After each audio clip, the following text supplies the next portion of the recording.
Hi everyone, my name is Julie Daubenspeck.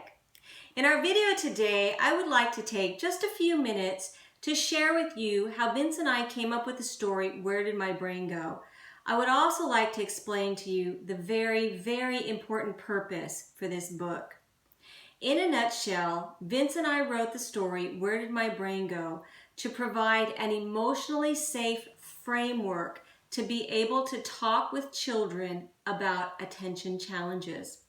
Where Did My Brain Go? Externalizes the problem of inattention in a super fun and kid-friendly way.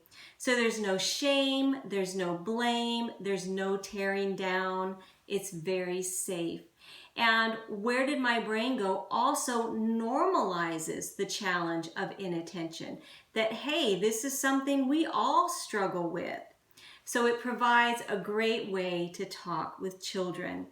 Where Did My Brain Go? Is for all kids. Everybody struggles with inattention sometimes. But it is especially for children who have ADD or ADHD. Because children who have ADD or ADHD often have a low self-esteem. They find themselves in trouble at school, in trouble at home. They have a hard time getting their work done, and it's common for them to feel less than the other children. Our youngest son, Carter, really struggled with ADHD when he was growing up. And just like we talked about, he would get in trouble at school. I would get calls from the principal's office. He wasn't getting his schoolwork done. No matter how many school supplies I bought him and how many extra school supplies I bought him, when it came time for him to do his work, he never had what he needed. He would bring bugs into the classroom, which the teachers, of course, didn't like. He would sneak out of the lunch line to go around behind the school to get more bugs. He would gather all of the other students together to go collect bees. He had to collect bees. When I was working with Carter on his schoolwork, he had to be walking. He couldn't be sitting down. He had to be moving constantly. And he couldn't work by himself. Michael and Jackie, I could send them off to do their schoolwork by themselves. Carter, when it was time for schoolwork or homework, I had to sit with him the entire time.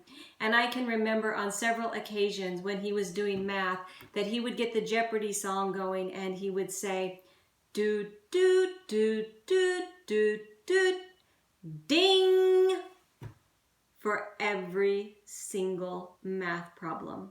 I wanted to rip my hair out. It's hard.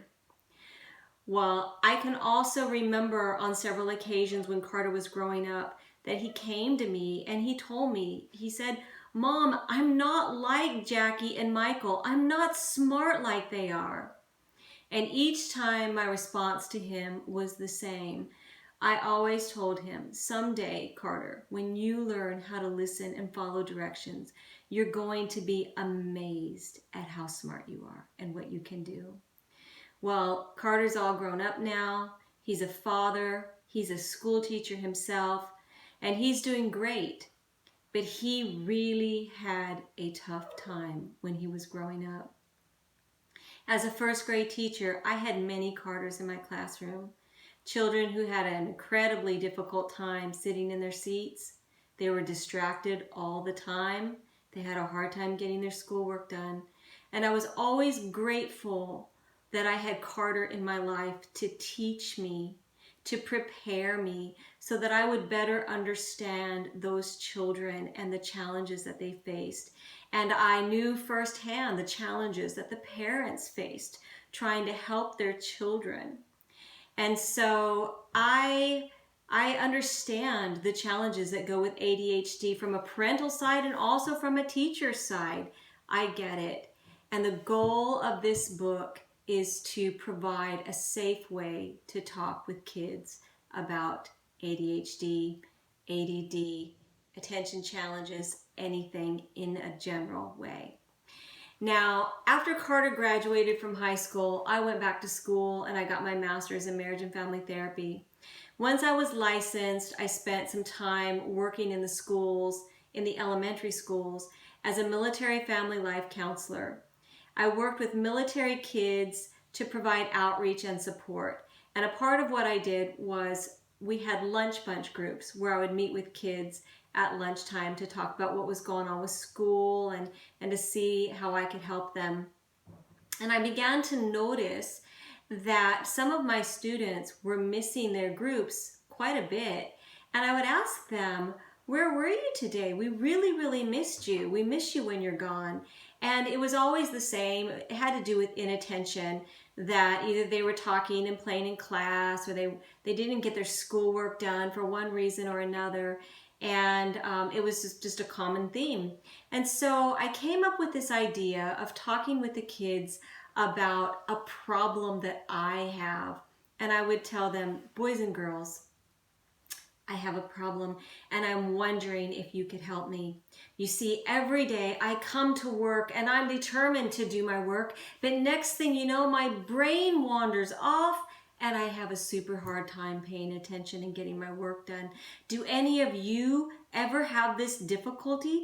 What do you find helpful? And it provided this wonderful way to talk with the kids about this challenge. So one day I went home and I told my author husband, I told him, I said, Vince, I need you to sit down and write me a story about a wandering brain. And I explained to him what I was doing with the kids and how I needed a story that fit that theme. And Vince just looked at me and he said, I'm not going to write this story for you, but I will write it with you. And so that summer we sat down and we wrote, Where Did My Brain Go? And I was able to use it with the kids the following year. If you'd like more of an example of how I use that with the kids, please check out the other video where I actually read the story, Where Did My Brain Go?, to children at home. And I present it in a way that I would use it if I was working with the kids in the school. So that's a great example. I'd encourage you to check it out. Please know that we understand that Where Did My Brain Go? It's not meant to solve anything. That's not the purpose of this book. You know, some children, they may just need some tips. Other children may need therapy. Some children are going to need medication. That is not the point. The goal of this book is to provide a very fun framework that is emotionally safe so that parents, teachers, therapists can talk with children in a way that does not blame and does not shame. So that is the goal of this book. Now, if you have a loved one who struggles with ADHD or ADD, you might need some additional resources. These are some different agencies that may have more information that you might find helpful. You may want to check that out. Well, that's all for today. Now you know a little bit more of how Vince and I came up with the story, Where Did My Brain Go? I hope you found it helpful. Have a great day. Bye.